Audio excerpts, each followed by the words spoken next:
C'est un ouf de soulagement pour des milliers d'étudiants étrangers venus des 4 coins du monde. L'université d'Harvard pourra continuer à les accueillir jusqu'à nouvel ordre.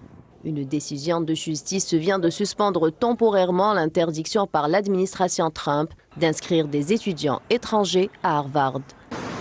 Jeudi, la juge du district américaine Alison Burroughs a prolongé le blocage qu'elle avait imposé la semaine dernière avec une ordonnance de restriction temporaire qui permet à l'école de l'Ivy League de continuer à inscrire des étudiants venus d'ailleurs pendant qu'un procès se déroule. Ma première réaction est de penser aux dommages que cela causera, bien sûr aux étudiants internationaux, mais aussi à Harvard, à la communauté de Harvard, à l'économie du Massachusetts et même à l'économie américaine et mondiale. Je pense que cela incitera potentiellement les étudiants à se tourner vers d'autres universités.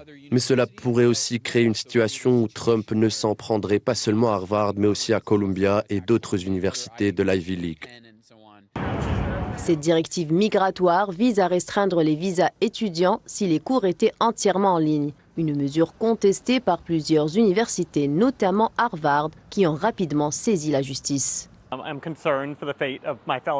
Je suis inquiet pour le sort de mes camarades, dont beaucoup viennent d'autres pays et dont la poursuite de leurs études et leurs projets d'été ont été perturbés. C'est évidemment inquiétant pour moi et pour beaucoup de mes camarades.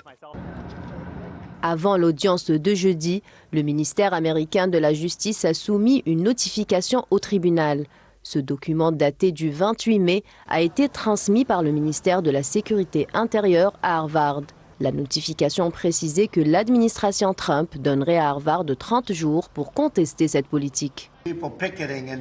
De son côté, l'administration Trump a continué d'exercer une pression sur Harvard.